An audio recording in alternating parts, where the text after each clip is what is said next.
Hello guys, I am Bhupinder Singh, an English teacher from SDS Public Senior Secondary School and Horizon Career Institute. Today, I am going to teach you the 7th lesson of your supplementary reader book, Snapshot, and the name of the chapter is Birth, written by A.J. Cronin. Actually, in this excerpt from the Citadel, Andrew Manson, newly out of medical school, had just begun his medical practice as an assistant to Dr. Edward Pace in the small Welsh mining town of Ballenby. As he is returning from a disappointing evening with Christine, the girl he loves, he is met by Joe Morgan. Joe and his wife, who have been married nearly 20 years, are expecting their first child. Actually, there are four main characters. First one, Dr. Andrew Manson. He is a young medical graduate working in a small mining town. On the call of Joe Morgan, a miner, Dr. Andrew Manson manages to help in a difficult birth and saves the baby's life due to his knowledge and efforts. Second one is Joe Morgan. He is the miner, husband of Susan Morgan. He asks Dr. Andrew Manson to help in his wife's delivery and reposes full faith in the doctor. Third one, Susan Morgan's mother. She is a tall, grey-haired woman aged 70 who is concerned about her daughter's happiness. And the fourth character is the midwife. She is pessimistic about the child's survival when he is found to be not breathing when born, but still difficulty assists Dr. Andrew Manson in his work. The chapter brings out the helpful nature of Dr. Andrew. A good doctor should always be available for his patients, even after midnight. The story also brings out the value of Dr. Andrew of using his technical knowledge and skill to the utmost for benefiting others. His value of persistence is highlighted by the fact that he continues to revive the baby despite the others having given up the case. In the end, Dr. Andrew was successful in saving the life of the mother as well as of her newborn baby. So, to know more about the chapter, let's start the chapter. But we shall discuss this chapter in two videos. Half chapter in first video and second half chapter in second video. Though it was nearly midnight when Andrew reached Bangor, he found Joe Morgan waiting for him, walking up and down with short steps between the closed surgery and the entrance to the house. At the sight of him, the burly driller's face expressed relief. कहता है, यद्यपि आधी रात लगभग हो चुकी थी जब एंड्रयू ब्राइनगोवर पहुंचा। उसे जो मॉर्गन उसका इंतज़ार करते हुए मिला, जो बंद उसके जो क्लिनिक था, शल्य कक्ष था और घर के दरवाजे के बीच छोटे छोटे कदमों से आगे पीछे घूम रहा था, यानी चहलकदमी कर रहा था। उसको देखते ही बर्ली मीन्स हस्ट पुस्ट, ड्रिलर्स खनिक, बर्ली खनिक के चेहरे पे राह झलकने लगी। Doctor, I am glad to see you. I been back and forward here this last hour. The missus wants you before time too. और डॉक्टर, आपको देखकर मैं बेहद खुश हूँ। मैं पिछले 1 घंटे से यहाँ आगे पीछे घूम रहा हूँ। मेरी पत्नी को आपकी आवश्यकता है, समय से पहले। Andrew abruptly recalled from the contemplation of his own affairs, told Morgan to wait. He went into the house for his bag. Then together they set out for number 12 Bellina Terrace. Andrew ने स्वयं को अपनी सोच से बाहर निकाला और Morgan को इंतजार करने के लिए कहा। वह अपना बैग लाने के लिए घर के भीतर गया और फिर वे इकट्ठे होकर मकान नंबर 12 बेलेना टेरेस की तरफ चल दी। The night air was cool and deep with quiet mystery. कि जो रात की हवा थी वो ठंडी और गहरी मौन रहस्य वाली थी। Usually so perceptive, Andrew now felt dull and listless. अक्सर जो एंड्रयू था वो परसेप्टिव होता था, बोधात्मक यानी समझबूझ वाला, बस वो बोधात्मक लगने वाला एंड्रयू अब नीरस एवं निरुत्साह महसूस कर रहा था, लिस्टलेस, थका हुआ, बिना उत्साह के। He had no premonition that this night call would prove unusual. Premonition means forecast, पूर्वानुमान। उसे बिल्कुल भी अंदाज़ा नहीं था, ये पूर्वानुमान नहीं था कि रात का ये बुलावा असाधारण सिद्ध होगा, अनयूजुअल होगा। Still less that it would influence his whole future in बेलेनली। इससे भी कम कि इससे बेलेनली में उसका पूरा भविष्य प्रभावित हुआ। यानी उसे ये अंदाज़ा ही नहीं था कि ये रात उसके लिए एक अनयूजुअल होगी और उसके फ्यूचर को बहुत ज़्यादा इन्फ्लुएंस करेगी, बहुत ज़्यादा प्रभावित करेगी। The two man walked in silence until they reached the door of number 12. Then Joe drew up short. दो व्यक्ति चुपचाप तब तक चलते रहे जब तक वो मकान नंबर 12 के दरवाजे पर नहीं पहुंच गए, और जो कुछ पीछे ही रुक गया, कुछ पीछे ही हट गया। I will not come in, he said. मैं अंदर नहीं आऊँगा, वह बोला।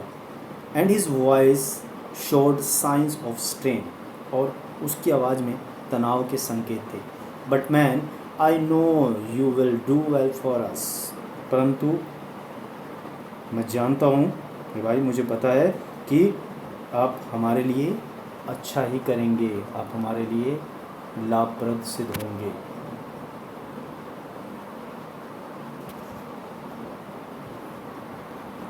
Inside, a narrow stair led up to a small bedroom, clean but poorly furnished and lit only by an oil lamp. कहता है अंदर एक नैरो स्टेयर यानी एक तंग सीढ़ियाँ जो थी वो एक छोटे शयनयान कक्ष तक जाती थी, जो साफ परंतु घटिया तरीके से सजाया हुआ था और केवल एक तेल के दिए से प्रकाशित था। Here, Mrs. Morgan's mother, a tall grey-haired woman of nearly 70, and the stout elderly midwife waited beside the patient. यहाँ पर श्रीमती मॉर्गन की माँ, जो लंबी तथा भूरे बालों वाली लगभग 70 वर्षीय महिला थी, और एक हष्ट पुष्ट बुजुर्ग दाई रोगी के पास प्रतीक्षा कर रही थी। Watching Andrew's expression as he moved about the room, Andrew के हाव भाव देख रही थी जब वह कमरे में घूम रहा था। Let me make you cup of T doctor back, said the former quickly after a few moments. मैं आपके लिए एक कप चाय बना दूं डॉक्टर, पहली औरत यानी श्रीमती मॉर्गन की माँ ने कुछ क्षणों के बाद जल्दी से कहा। एंड्रयू स्माइल्ड फेंटली, एंड्रयू हल्का सा मुस्कुराया। He saw that the old woman, wise in experience, realized there must be a period of waiting, that she was afraid he would leave the case, saying he would return later. मुझे लगा कि बुढ़िया महिला, जो लंबे अनुभव के कारण बुद्धिमान है, वह अनुभव करती थी कि थोड़ा समय इंतज़ार अवश्य करना पड़ेगा, और उसे डर था कि कहीं डॉक्टर केस ना छोड़ जाए, ये कहकर कि वह बाद में आएगा। कहने का मतलब उसने चाय के लिए इसलिए पूछा, उसे लगा कि हाँ अभी कुछ समय लगना है और डॉक्टर ये ना कहता कि वो बाद में आएगा और चला ना जाए, इसलिए उसने ऐसा किया। Don't fret mother, fret means fear, afraid of, के डरो मत माता जी।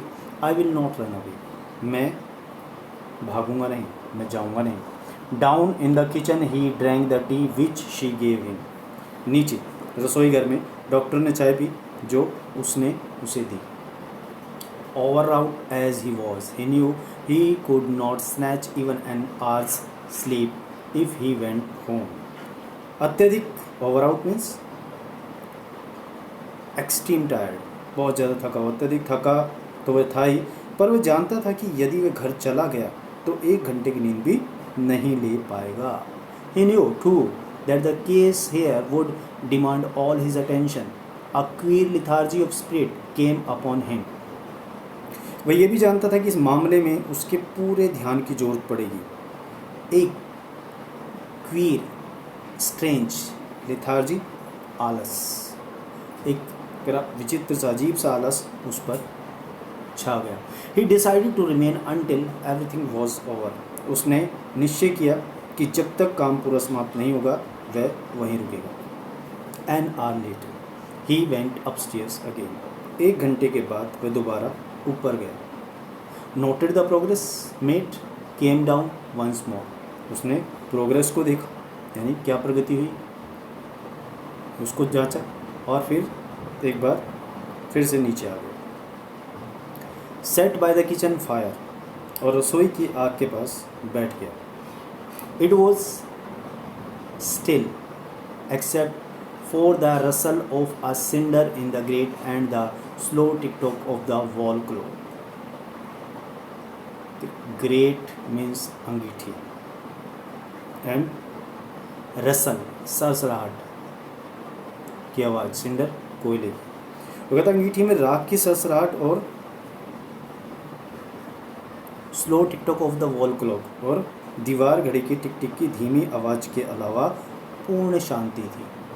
The beat of Morgan's, sorry no there was another sound, नहीं वहाँ एक दूसरी आवाज़ भी थी, और वो थी the beat of Morgan's footsteps as he paced in the street outside. Morgan के कदमों की आहट, जो आवाज़ मॉर्गन के कदमों की आहट की आवाज़ जब वह बाहर गली में चहलकदमी कर रहा था। The old woman opposite him sat in her black dress, quite motionless, her eyes strangely alive and wise, probing. Probing means to know about something, यानी जांचना, निरीक्षण करना। Never leaving his face. उसके सामने बूढ़ी औरत काले कपड़ों में बिल्कुल गतिहीन बैठी थी, और उसकी आंखें विचित्र ढंग से सजग और बुद्धिमान निहारती हुई, यानी जांच करती हुई उसके चेहरे से कभी हट नहीं रही थी, यानी निरंतर वो डॉक्टर को देख रही थी कि डॉक्टर का फेस रीड करना चाह रही थी, समझना चाह रही थी कि वो क्या सोच रहा था, उसके मन में क्या चल रहा था। His thoughts were heavy muddled, muddle means उलझे हुए, उसके विचार काफ़ी भारी थे और उलझे हुए थे। The episode he had witnessed at Cardiff station still obsessed him morbidly, और जो एपिसोड, जो घटना उसके साथ कार्डिफ स्टेशन पर घटित हुई, यानी जो घटना उसने कार्डिफ स्टेशन पर देखी, अभी भी उसे वो मॉर्बिडली, भयानक रूप से उसके ऊपर छाई हुई थी, उसे परेशान कर रही थी। ही थॉट ऑफ ब्रोमवेल, उसने ब्रोमवेल के बारे में सोचा। Foolishly devoted to a woman who deceived him sordidly, जो ऐसी महिला को समर्पित था, यानी ऐसी महिला से प्रेम करता था जो उसे नीचता की हद तक धोखा दे रही थी। ऑफ एडवर्ड पेज, फिर उसने एडवर्ड पेज के बारे में सोचा। बाउंड टू द श्रेविश ब्लॉडविन, जो एक श्रेविश में झगड़ालू ब्लॉडविन के साथ जुड़ा हुआ था। फिर उसने एक डैनी के बारे में सोचा, of Danny living unhappily apart from his wife, जो अपनी पत्नी से अलग होकर दुखी जीवन व्यतीत कर रहा था, यानी पत्नी से अलग होने के बाद वो खुश नहीं था, दुखी था। His reason told him that all these marriages were dismal failures, और कह रहे उसके जो कारण थे, उसने जब इन शादियों को, इन मैरिजेस को नज़दीकी से जाना समझा, तो कह रहा उसके विवेक ने, उसकी समझ ने उसे समझाया कि ये सभी विवाह डिसमल फेलियर थे, यानी निराशाजनक विफलताएं, असफलताएं थी। इट वॉज अ कंक्लूजन, ये एक ऐसा निष्कर्ष था, विच इन हिज प्रेजेंट स्टेट, जो उसकी वर्तमान स्थिति में मेड हिम विंस मतलब चौंकाना, जो उसे चौंका रहा था, पागल बना रहा था। He wished to consider marriage as an idyllic state. वह विवाह को एक स्मरणीय स्थिति समझना चाहता था। Yes, he could not otherwise consider it with the image of Christine before him. हाँ, इसके अलावा वह अपने सामने क्रिस्टीन की कोई और छवि नहीं देख सकता था।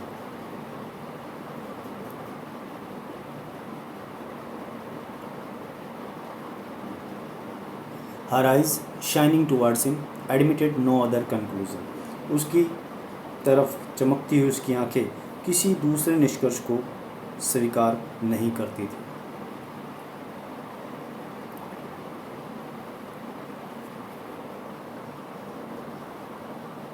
Her eyes shining towards him admitted no other conclusion. It was the conflict between his level, doubting mind and his overflowing heart which left him resentful and confused.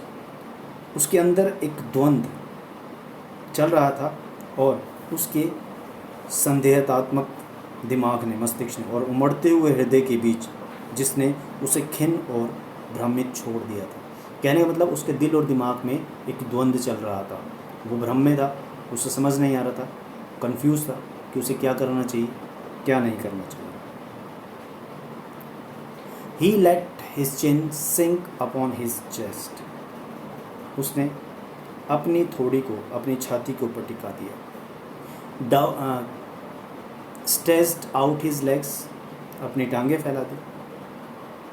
Stared broodingly into the fire, और आंखें चौड़ी कर कर आग की तरफ घूरने लगा, यानी बहुत ध्यान से आग को देखने लगा, जैसे कुछ उसके दिमाग में चल रहा हो, कुछ सोच रहा हो।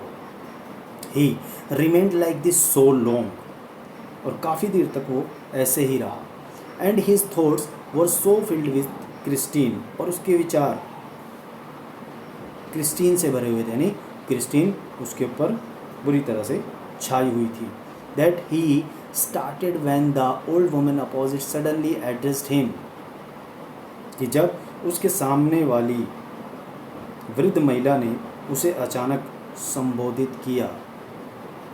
Her meditation had pursued a different course, और उसके मेडिटेशन ने, उसके चिंतन ने दूसरा रास्ता पकड़ लिया, दूसरी तरफ चले गए। अब वो अपने ध्यान से बाहर आ गया। Susan said not to give her the chloroform if it would harm the baby. Susan ने उसे क्लोरोफॉर्म ना देने के लिए कहा था क्योंकि इससे बच्चे को नुकसान हो सकता था, बच्चे को हानि पहुंच सकती थी। She is awful, said upon this child Dr. Beck, her old eyes warmed at a sudden thought. She added in a low tone, we all are, I fancy. वह गंभीर रूप से इस बच्चे के विषय में आतुर है डॉक्टर, और अचानक विचार से उसकी बूढ़ी आंखें गर्मा गई। उसने हल्की सी आवाज़ में कहा, डॉक्टर, हम सभी आतुर हैं, ऐसा मैं सोचती हूँ। He collected himself with an effort. उसने कोशिश करके स्वयं को संभाला। It won't do any harm, the anesthetic, he said kindly. They will be all right. अब उसने दयापूर्वक का एनेस्थेटिक, निश्चेतक, यानी बेहोशी की दवा से कोई नुकसान नहीं होगा, वह सभी ठीक ठाक रहेंगे, सभी सलामत रहेंगे। Here the nurse's voice was heard calling from the top landing, and he glanced at the clock, which now showed 3:30. He rose and went up to the bedroom. He perceived that he might now begin his work. अब ऊपरी कमरे से nurse के बुलाने की आवाज़ सुनाई दी। Andrew ने घड़ी की तरफ देखा जिसमें 3:30 बजे थे। वह उठकर शयनयान कक्ष तक गया। उसने सोचा कि अब उसे अपना काम शुरू करना चाहिए। An hour elapsed. It was a long, harsh struggle. Then, as the first streaks of dawn strayed past the broken edges of the blind, the child was born lifeless. 1 घंटा बीत गया। काफ़ी लंबा और कठोर संघर्ष था। फिर जब सुबह की प्रथम किरणें झरोकों के टूटे हुए किनारों पर भटक रही थी, बच्चा पैदा हुआ। यानी जब सुबह की पहली किरण पड़ी तो बच्चे का जन्म हुआ, और बच्चा कैसा था? लाइफलेस, जीवन रहित, निर्जीव. As he gazed at the still form, a shiver of horror passed over Andrew. और जैसे ही उसने निर्जीव आकृति को देखा, एंड्रयू के ऊपर भय की कपकपी छा गई, यानी कि वो डर गया, घबरा गया. After that he had promised, आखिरकार उसने वादा किया था. His face heated with his on exertion chilled suddenly, उसका गर्म चेहरा जो उसके अपने ही प्रयासों से गर्म हुआ था, वो अचानक से ठंडा पड़ गया. He hesitated, torn between his desire to attempt to resuscitate the child and his obligation towards the mother.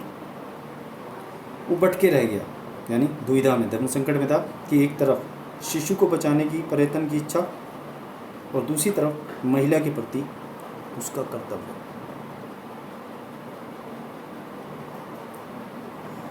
Who was herself in a desperate state, जो स्वयं एक मूर्छा अवस्था में थी. कहने का मतलब वो बिल्कुल अचेत थी, उसके अंदर कोई भी जीवन के लक्षण नहीं दिखाई दे रहे थे, वो बेहोश पड़ी हुई थी.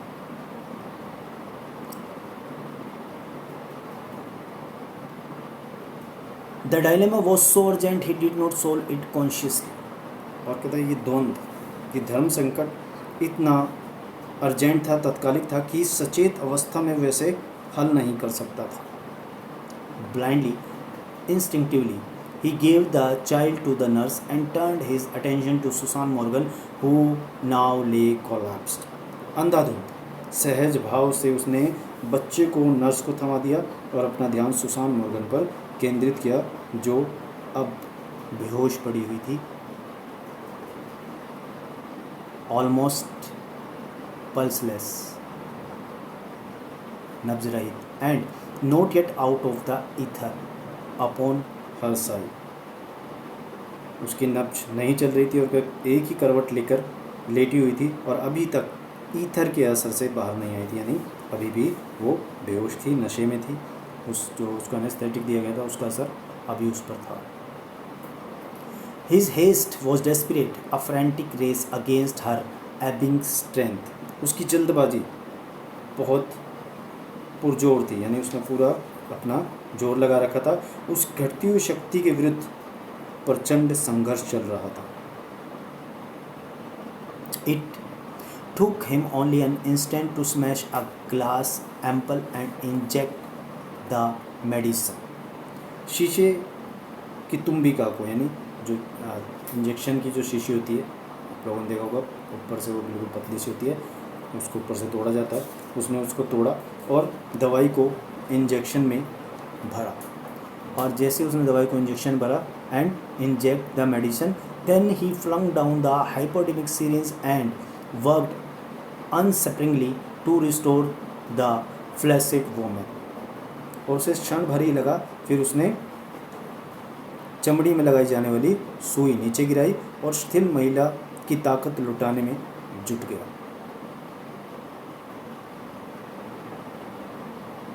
After few minutes of feverish efforts, कुछ क्षणों के अथक प्रयत्नों के बाद, हर हार्ट स्ट्रेंथेंड, उसका हृदय मजबूत हो गया, यानी अब उसका दिल धड़क रहा था. He saw that he might safely leave her, उसने देखा कि अब उसे सुरक्षित रूप से छोड़ सकता है. ही swung round in her shirt sleeves, his hair sticking to his damp now. अपनी कमीज पहने हुए घूमा, उसके बाल उसकी गीली भौं से चिपके हुए थे. His damp brow, उसकी भौं से चिपके थे. Where's the child? बच्चा कहाँ है? The midwife made a frightened gesture. Gesture means संकेत, indication. She had placed it beneath the bed. भयभीत उस दाई ने संकेत के इशारे किया, उसने उसे पलंग के नीचे रख दिया था. In a flash, यानी बिजली की चमक के साथ, एंड्रयू knelt down. एंड्रयू घुटनों के बल बैठ गया. Fishing amongst the sodden newspapers below the bed. Sodden is भीगे, wet, गीले नीचे भीगे हुए अखबारों के बीच में उसने उस बच्चे को खोजना शुरू कर दिया और बाहर निकाला। ही पुल्ड आउट द चाइल्ड, उसने बच्चे को बाहर खींचा। अ बॉय परफेक्टली फॉर्म्ड, एक सही बनावट वाला लड़का था।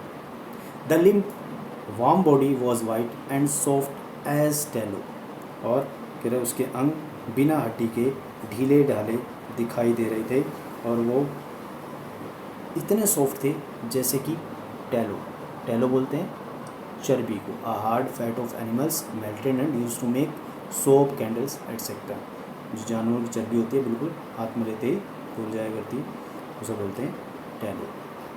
द कोड हैस्टिली स्लैश्ड ले लाइक अ ब्रोकन स्टेम, फिर उसकी कोड को यानी उसकी नाल को जल्दबाजी में काटा गया जैसे किसी टूटे हुए तने की तरह पड़ी हुई थी। The skin was of a lovely texture, त्वचा सुंदर यानी उसकी जो त्वचा नैन नक्श थे वो बहुत सुंदर थे। स्मूथ एंड टेंडर, चिकने और कोमल, बिल्कुल एकदम नरम मुलायम। कह रहा the head lolled on the thin neck, और उसका जो गर्दन थी पतली सी गर्दन वो सिर पर लटकी हुई थी। द लिम्स सेम्ड बोनलेस, यानी कह रहा उसकी गर्दन के ऊपर सिर लटका हुआ था और जो उसके लिम्स थे, उसके जो अंग थे वो बोनलेस दिखाई दे रहे थे, बिना हड्डी के ढीले ढाले दिखाई दे रहे थे। So guys, enough for today, we shall discuss next part in next video. Till then, God bless you. Be happy. Have a great day.